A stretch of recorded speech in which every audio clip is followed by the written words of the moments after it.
Good morning, everyone. We welcome you to our roundtable from the Plainfield Christian Science Church Independent, recorded from Plainfield, New Jersey, the United States of America. We will start our session off with our prayers. The first one from Mrs. Eddy, prayer at the Massachusetts Metaphysical College. Oh my God, I offer as a consecrated gift upon thine altar a heart dedicated to thy service, lips speaking only words of charity, love, and truth, thoughts striving to be only the true thoughts of the mind of God.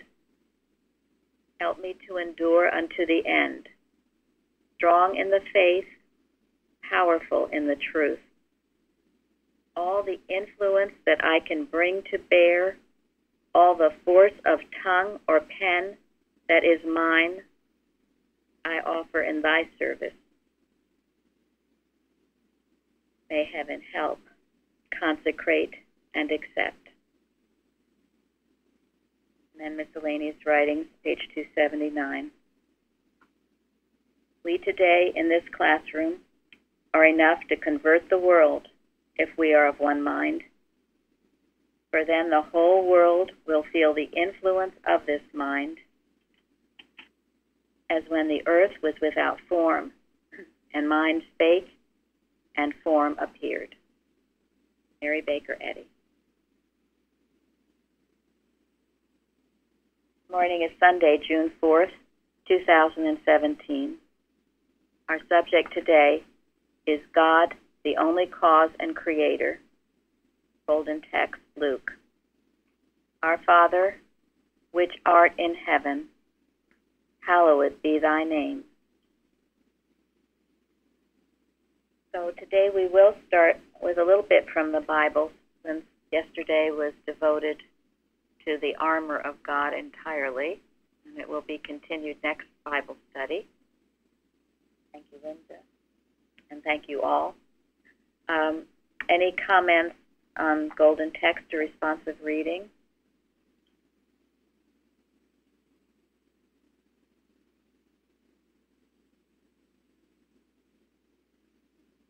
Our Father which art in heaven, hallowed be thy name. I was thinking, well, if God is in heaven, then we are there too. This earth is heaven, if you see it correctly. Thank you. Beautiful thought to me.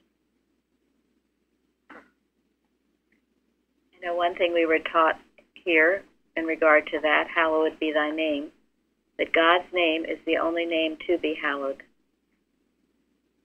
That means all this other stuff we don't hallow, including big name diseases or small name diseases or anything of that nature, the human nature, not to be hallowed. Only God and his creation, hallowed be thy name. And if we're hallowing anything else, we are having a false God. And we will suffer the consequences until we stop. What does it mean to hallow? Glorify. To reverence. Yeah. To revere. Revere, glorify. Respect. Believe in. To trust. Thank you. Also, the word that was translated to name also means nature. And in the responsive reading, we have it again. O Lord, how excellent is thy name in all the earth. One of the things that means or could mean, how excellent is thy nature in all the earth.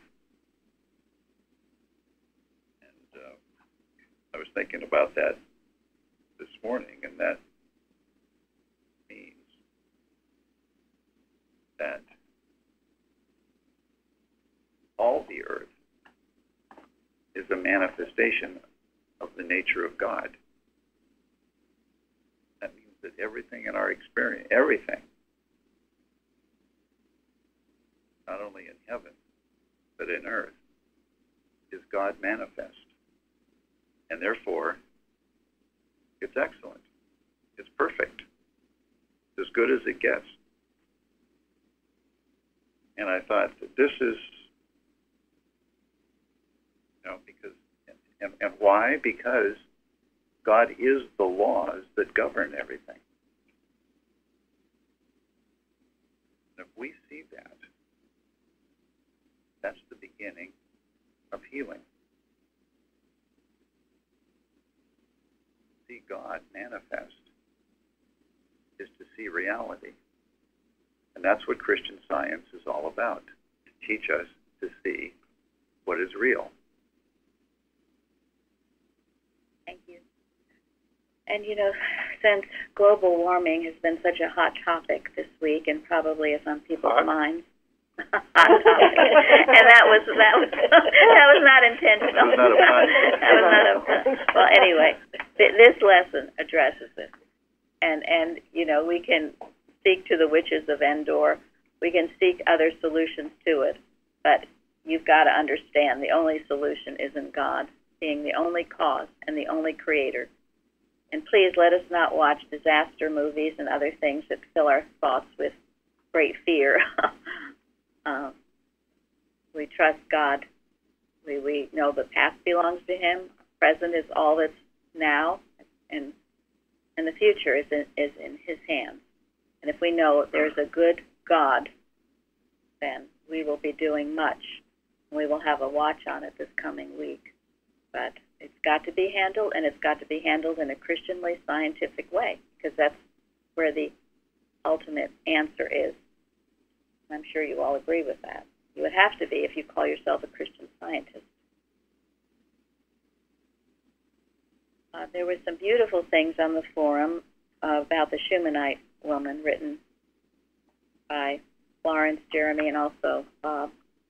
So, Florence, you want to start? If you don't have it, I guess Linda has it, what you wrote. I don't have my, somehow, Plainfield is not coming up right here. It's disconnected from the internet. Do you want me to read her whole post? Yes, I think in this case, read her whole post.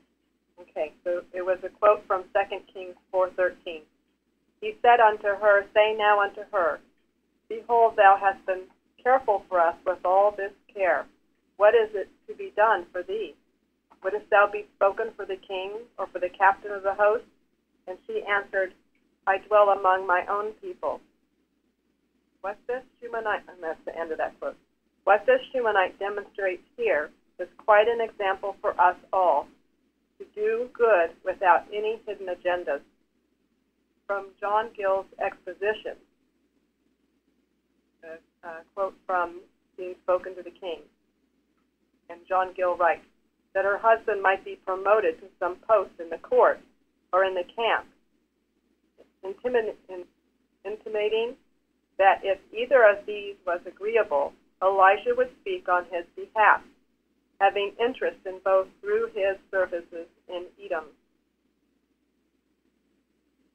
And then referring to the quote that she answered, I dwell among my people, Bill writes, she was content and satisfied with her present state of life and the situation she was in, and with her friends and neighbors she lived among, and did not care to remove, though it was to a higher rank of life, and to greater dignity and honor. And she had no suit to make to the king or general, nothing to complain of, and she had friends enough to speak for her, should she want any assistance. And then Matthew Henry wrote, the Lord sees the secret wish which is suppressed in obedience to his will, and he will hear the prayers of his servants in behalf of their benefactors by sending unasked for and unexpected mercies. Then Florence ends this with, this speaks right to us as when we are instructed to put God first and do his will joyfully, even if there is something we would like to see healed or need an answer to. When we do his will, we can trust that he takes care of all our needs as this woman's unspoken deep desire was granted. Thank you very much. Any comments on that, Florence? Did you want to say anything more? Well, I think it just spoke to me. It became clearer that what we say often here, that we have to put God first. God has to be our main preoccupation, and our work for God and to bless man is such a purpose not to deviate from. And if we are doing that, yes, we can trust God. I read one of Mrs. Evans's articles. I can't remember the title of it, but she also spoke to it that if we're doing our work for God, then whatever needs adjusting, God will take care of it. And it's such a comfort, really. And I've seen it in many ways in my own life. So it is a wonderful, maybe a little-known secret, and Mrs. Eddy says it in Fidelity. Too soon we cannot turn from disease in the body to find disease in the mortal mind, and Cure and working for God. Cure, yes. Cure and working for God. I mean, think if everyone adopted that. What a wonderful place this would be. Yeah. In every way. And why is that? Why is it? Why does that bring such blessing? First of all, I think if you're leaving everything to God and not dwelling on it, you are respecting the first commandment. You're really trusting God is all, His power and His presence. That's why you don't keep worrying or going back to the problem to look at it, or is it corrected or not. You're trusting all to God. And just the same as it's been said here, surrender, give it to God, and trust, faith, and do your work. Thank you. Yeah, and working for God means be obedient to what God wants you to do. Obedience is the first step in having right health. Because when you're obedient to God, He keeps you healthy, so you can keep doing you can keep working. Yeah, and working for God doesn't necessarily mean, that you're writing lessons or a practitioner. It's whatever you're doing, as Gary said, doing it in obedience to God, for the glory of God, and also an unselfish purpose, which is highly important. I think also, it means that when you're not worrying, your own thought is clearer to see the perfection that's here now. I think it changes your vision, because after all, that nothing really changes. Perfection is a fact, a spiritual fact, and so the blinding that the worry and the fear and all those other things would cause is eliminated when your thought is on God and doing your work with your heart. The demesmerizer, you're getting your thought off your problem and onto something good, constructive, right. The demesmerizer. Exactly right. And that's the great value to it. And that's a wonderful point, because when you are not worrying or fretting or anxious or feeling guilty, you're not poisoning your body. And you're allowing God to work through you and to heal whatever seems to be the problem. Absent from the body, present with the Lord. It's a very simple thing, but it's a rule of the universe. Now, you can say you're doing church work as you're sitting there fussing and fuming and carrying on. Well, then you're not doing church work. So God's work. Or God's work, yes. God's work is right. Working for God.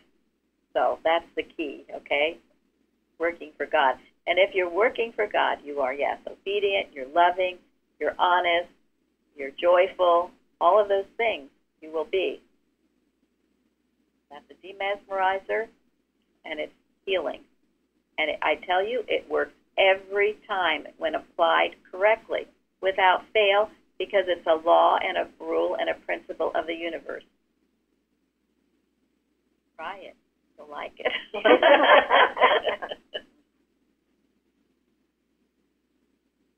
Anyway, what was written on the forum by Florence, by Jeremy, by Bob, I thought, I don't think there could be anything better written about the Shumanite woman. It was just beautiful. And then Jeremy, too long to read, but you can kind of sum up about what you wrote. Oh, well, the more we go over the story, the more I realize why they called her a great woman. And since we had just studied taking offense recently, what Mrs. Eddy says, we should go forth into life with the smallest expectations, but with the largest patience. I realized the Shumanite woman totally exemplified that in her life. Thank you. Yes, he takes part of that article line by line and shows how the Shumanite woman was working and using, and an example of that. She was such a quiet and meek spirit. God worked through her. It was a beautiful, thoughtful forum. Well, and going back to another point, she wasn't interested in having her husband appointed to the king's court or anything like that. She had the wisdom to know that it's dangerous to want to put yourself or a spouse in a position that would look, attractive to people that might be, because you end up being a target, and it's the kind of thing that would arouse envy, jealousy. It would enrage the human mind. So why put yourself in that kind of a position? And even though she didn't have a child, she loved her life. She was accepting of what she had. She was grateful for what she had. Thank you, Fairley. Yep. Absolutely. And that made her receptive to receive more. That state, that graceful state she was in, made her receptive to more. It says in the Bible, I quoted that in the forum I wrote in Psalms about trusting in the Lord and do good, and he shall give thee the desires of thine heart. He knows what your desires are, and he will give them to you. When you have this, asking for nothing, just fulfilling your place in life happily, joyfully, not wanting anything, being grateful for what you do have, a state of thought receives more. You just want to bless it more and more because it's so godlike. And certainly God knows it, and God blesses it immeasurably. Now, I think she was also not liking any sense of, human manipulation into a certain position. I mean, God is one who promotes, and if it's yours, then it's yours. And then you can take the position and you'll be good at what you're doing. And so I think her thought was maybe, if it is from God, then he would get it sometime or some way, but not through, you did this, so I'm doing this for you, or in that sense. Yep. What she did for Elisha, she did out of love, because as Jeremy wrote on the forum, she saw the good in him. It wasn't for anything selfish. She did it because it was right by God, but not to promote herself, and God does promote you. No one else really does. It might seem to be. Sometimes you might wait a long time for a promotion. But when you think we're here for infinity, just a flash in the pan. A flash in the pan. Right. A flash in the pan. 1,000 years is like a day with God. Well, I gave that testimony recently, which was remarkable for me. I'm not speaking for others, but it was remarkable for me that I had my foot hurting off and on for a long period of time. And then when it came and went, then it no longer went. So it was just hurting all day. then I was praying for a healing. And then I was getting very worried because now I think I broke my foot or something like that. So then that's when I said, stop, you're praying for a healing. And what was most remarkable for me was not so much that the pain went away, but that, because I told myself, oh, okay, you should be grateful for what you have right now. That's what's important, And if something hurts, well, you're already okay, so just say you're grateful for whatever, okay? I actually forgot about my foot. I didn't purposely do that. That's what's remarkable to me, is I did not purposely try to forget about my foot. I actually forgot about my foot. And that was because you were in the state of gratitude, being grateful, and you were absent from the body and present with the Lord. And when you did that, your foot was healed. The perfect example.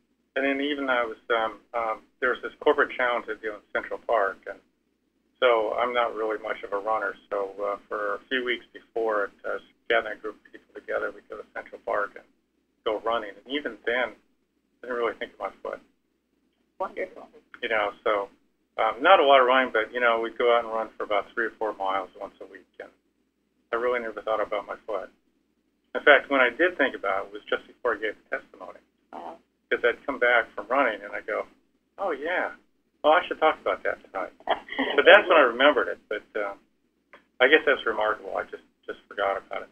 Well, it is. And this is how God works. It's so natural. And that's why this week I want everyone to think about healings they've had that have been so natural you've probably forgotten that you had them. Because I can remember, oh, gosh, I had this horrible problem. I needed this healing. And then I'd get involved in other things, and I'd kind of just put it aside. And I was healed, and I didn't even realize it, or maybe even, unfortunately, give thanks to God for it, like Tom's doing. God is always working in our lives. When we apply these rules, they come, as Eddie says, very naturally.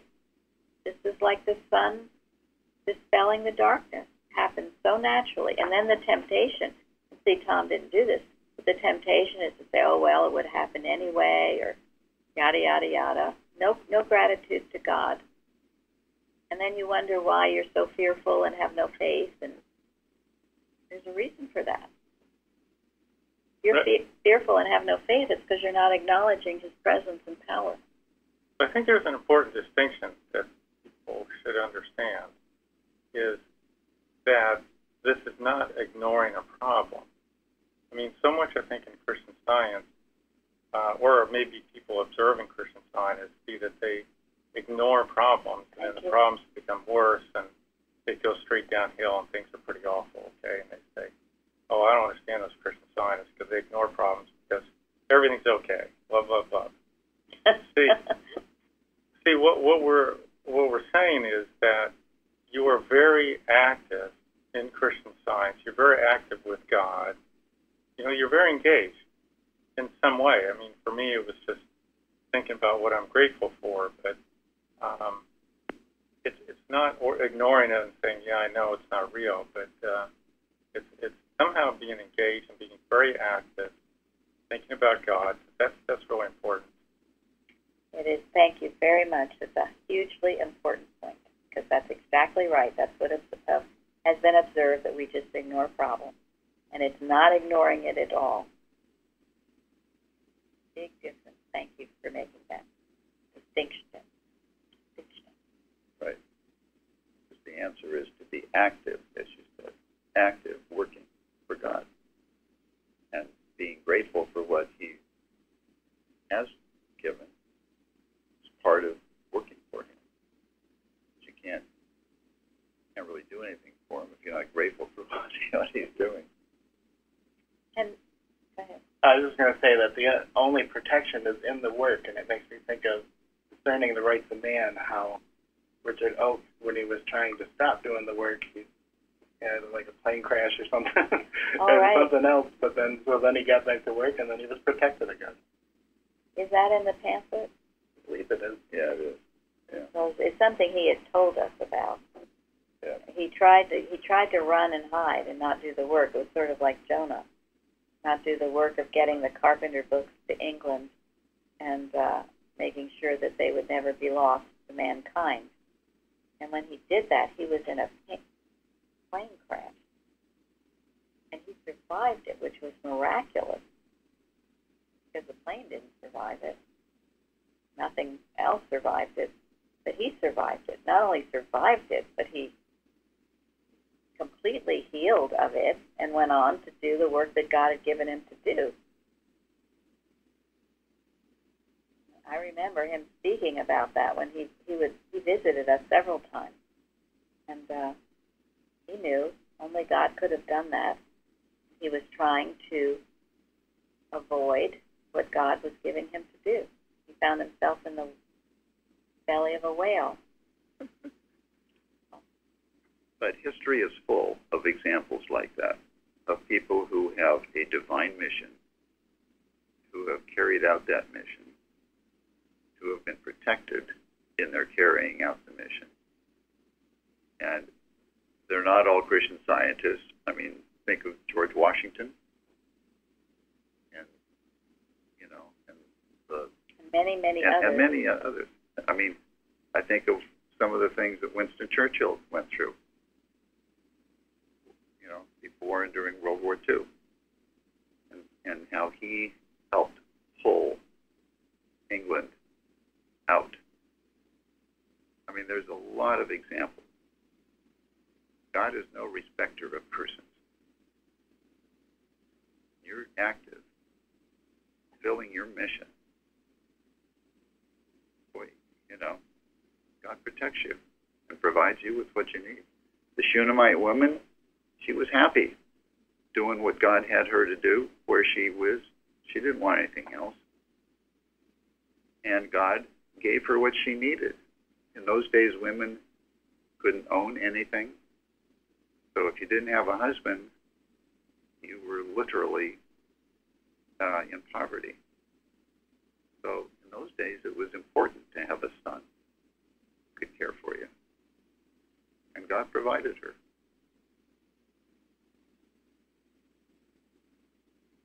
Now, and then it would seem that here her son dies. And so can someone just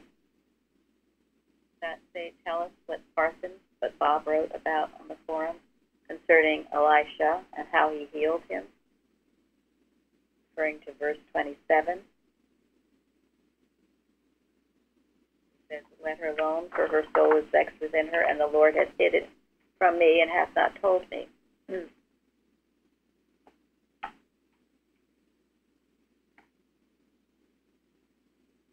Well, I'd be happy to, because I thought what Bob wrote was really telling. I don't know if he got it somewhere or if it came to him through inspiration. But Elijah didn't know that her son had died. He was so active in doing God's work. The idea of someone dying wasn't possible. He wasn't in a human state of thought where that could be a possibility. He knew that this son was given of God, that it served a divine purpose. And what God gives, nothing to take away.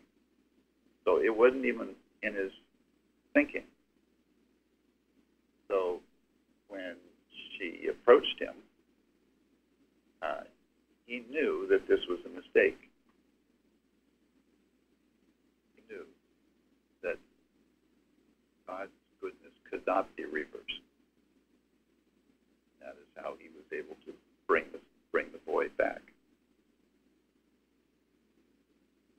Yeah, it was beautiful thought. All these beautiful, fresh ideas. The forum has been light this week. The bulletin board has been light this week.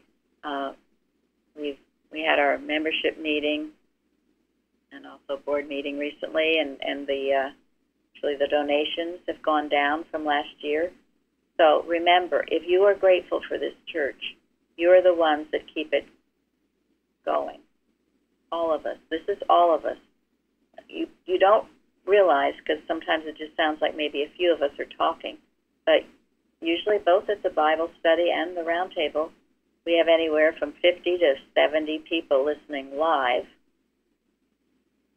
And then there are a lot more who listen to the recordings later on.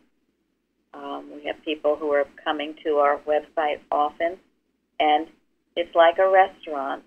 If we don't keep things fresh and new every day, then people won't come back. If I go to a restaurant, it's closed or there's nothing, food is stale, I don't come back.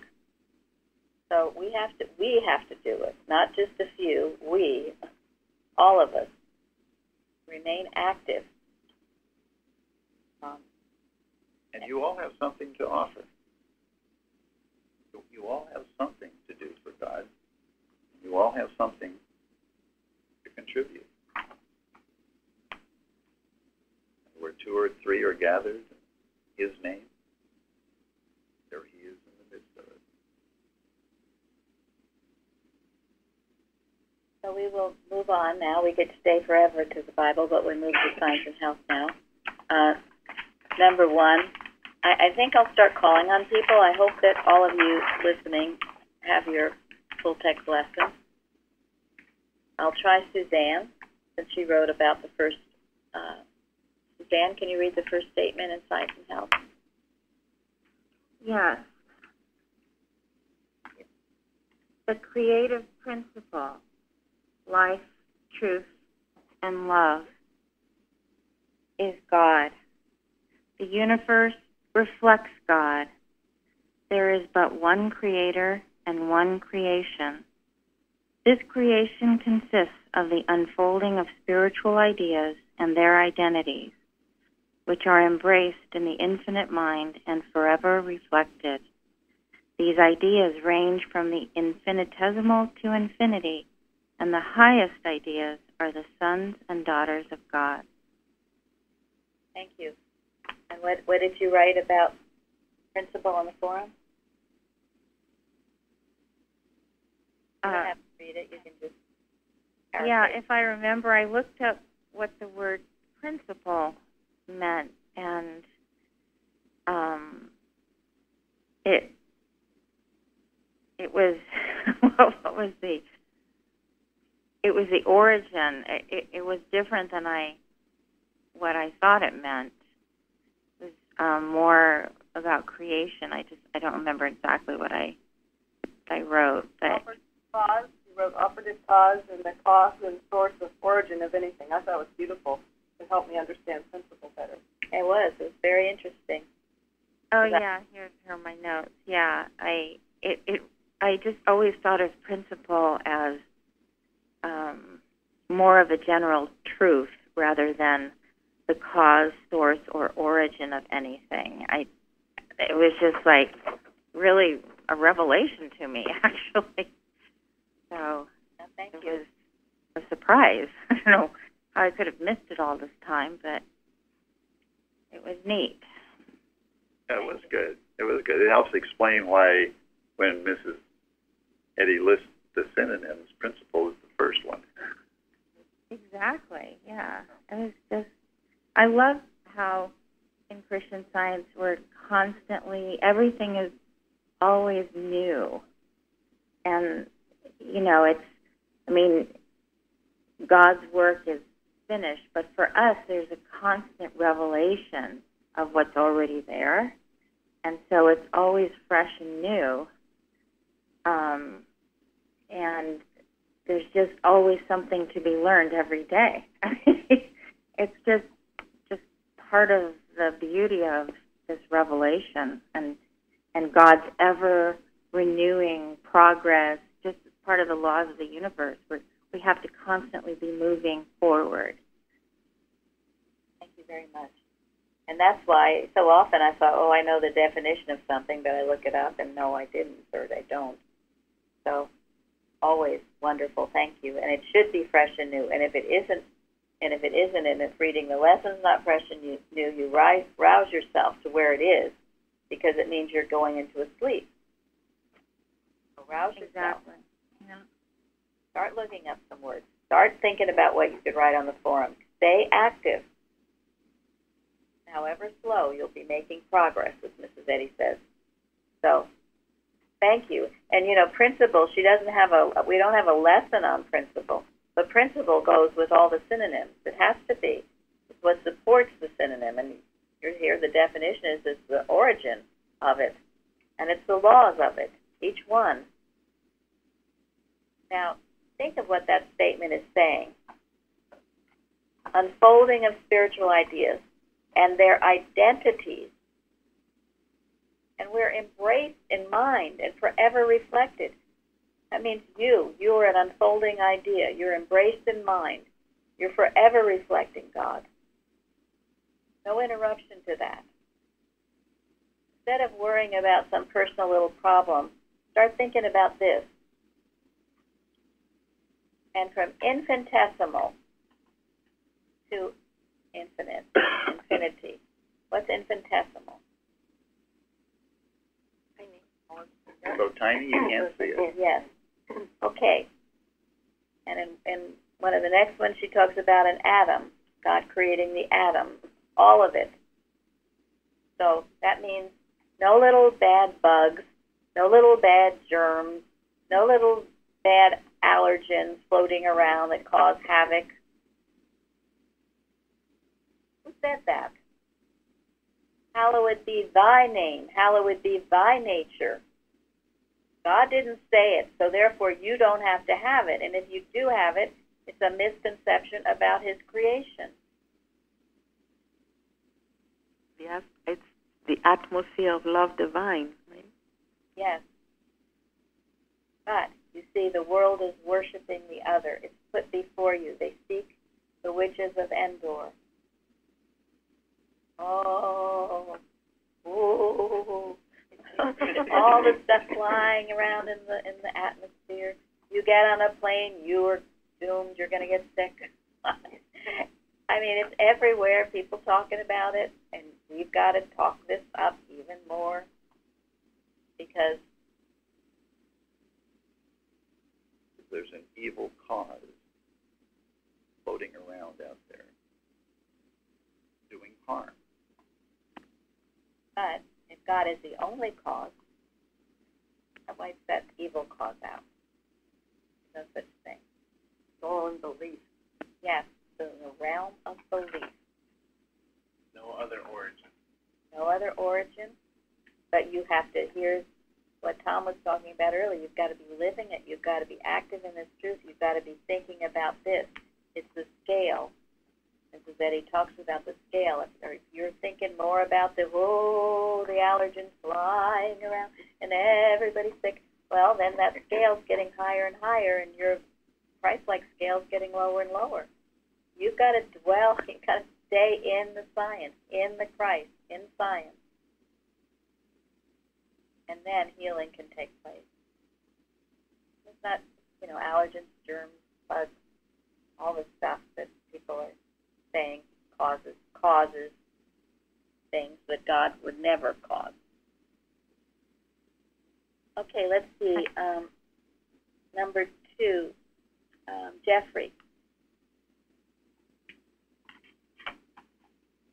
Creator, spirit, mind, intelligence, the animating divine principle of all that is real and good, self-existent life, truth, and love, that which is perfect and eternal, the opposite of matter and evil, which have no principle.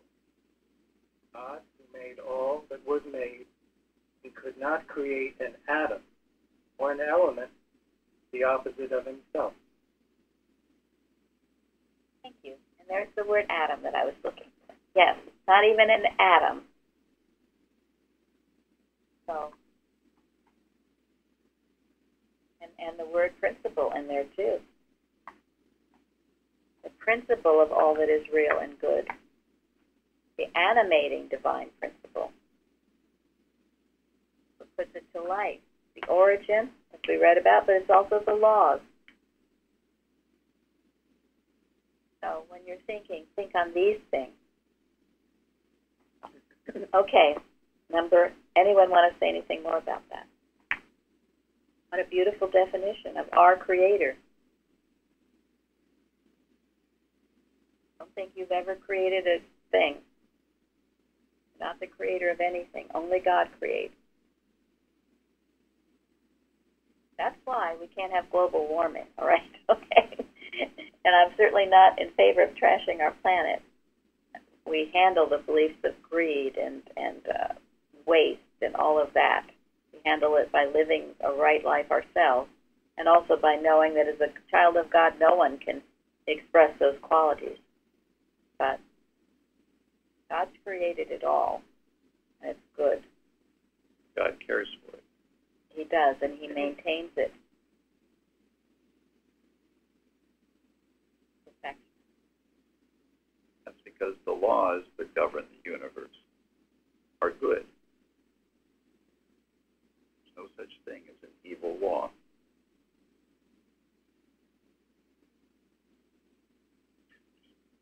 Okay, number 3. How about Elizabeth? In the science of Genesis, we read that he saw everything which he had made, and behold, it was very good. The corporeal senses declare otherwise, and if we give the same heed to the history of error as to the records of truth, the scriptural record of sin and death favors the false conclusion of the material senses. Sin, sickness, and death must be deemed as devoid of reality as they are of good God. Thank you. Oh, what is that saying to us?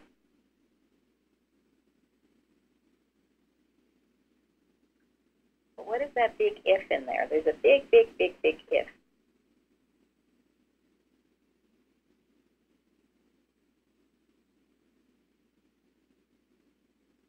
Well, if we accept the second chapter of Genesis.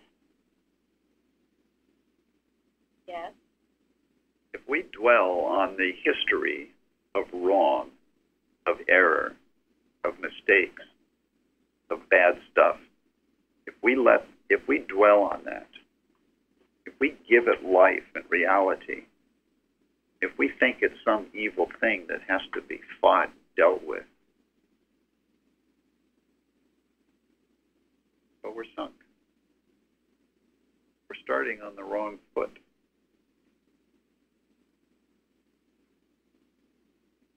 The point of science is to get us to where we recognize that all of that stuff is a mistake.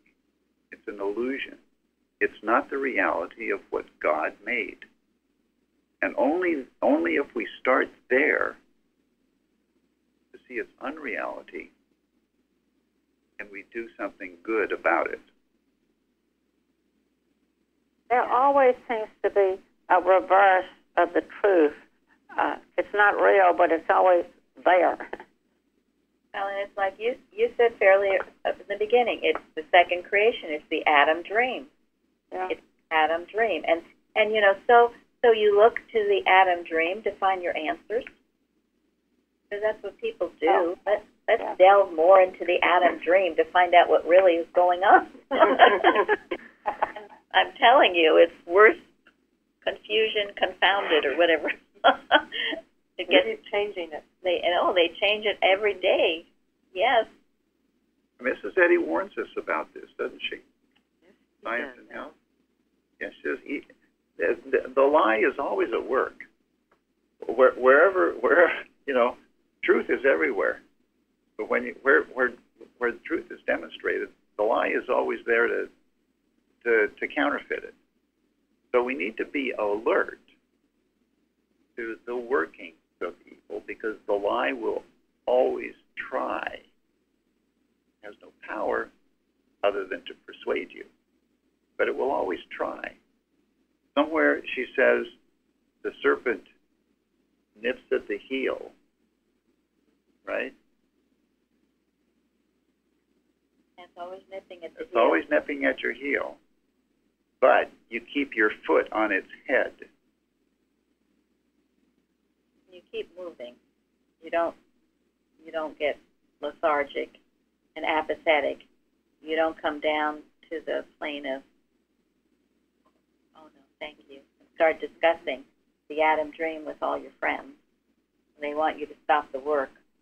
You know, it's very noticeable that when you are doing a good work, you'll have someone who maybe be jealous of all the time you're spending doing that good work, or in some way wanting you to spend more time with them, or otherwise interfering. Look at me, as the children say. Anyway, so if you go down to the Valley of Ono and start talking to them, or let them take you from the building the wall, the work that you're doing, in the story of Nehemiah, well, it's not good. That's the if. Don't have any ifs. That's why when someone tries to discourage you from doing what you know God wants you to do, don't take them seriously. Don't give them credence.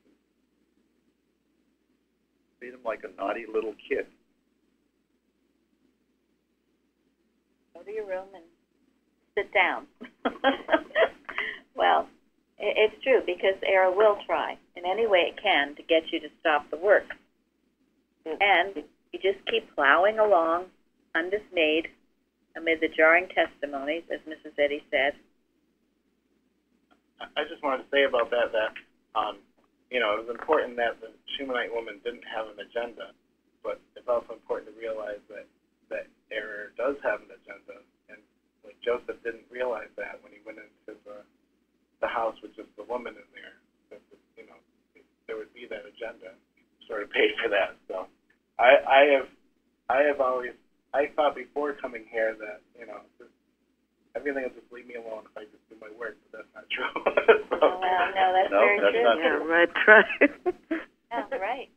No, you have to be wise, and you have to think what error would say, what error would try to do, and not let it do it. And that gets back to Tom's point earlier. We can't ignore what error is trying to do, because it will try. And error tries to keep you on the defensive rather than on the offense. Yeah, it wants to keep you on the defensive, or it wants you to ignore it. Yeah, and that's why you have to radiate and stay on the offensive, as we talked about putting on that armor yesterday. That's the armor. Yep.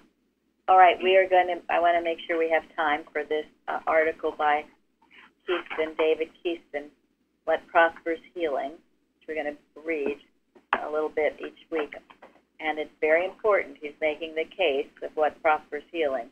What prospers healing is the rightful knowledge, understanding of who and what Mary Baker Eddy was and is and ever shall be. So Gary will continue.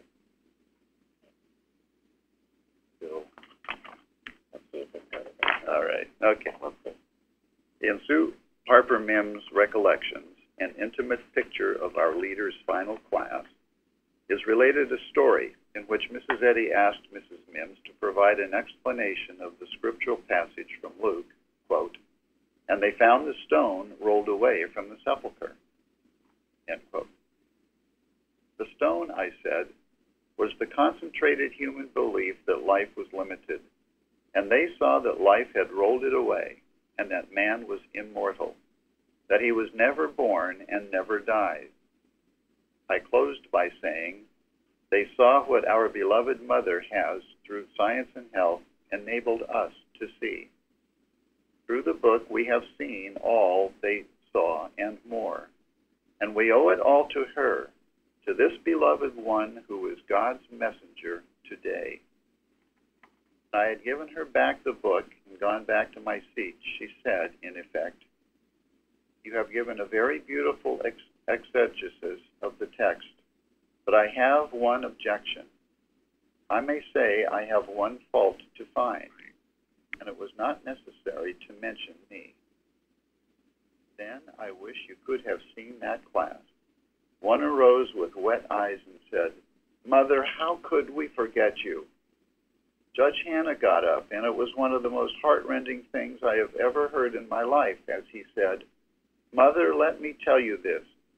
Sometimes all the machinations of evil that are conceivable to the human mind seem hurled at us, and sometimes for days the world seems black. Every argument that the ingenuity of evil can suggest whispers, trying to hide your mission, and the light returns only when we see you as you are, the revelator of this truth. Others spoke on the same line.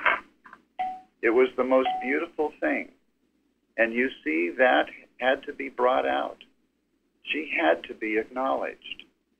And yet, while they were speaking, you have never seen such humility, such self-effacement in your life. And then she said, according to my recollection, "My dear children, if you had not seen it, I should have had to teach you this. I could not have avoided telling you that when my students became blinded to me as the one through whom truth has come to this age, they go straight down. I would have had to tell you." Okay. It will continue. So, very interesting. We have to have this proper understanding of her. We have to know how she demonstrated to properly follow in her footsteps. So, thank you all for joining us today. We're going to have a powerful service coming up, and we'll see you there. Thank you. Thank you very much. Thank you.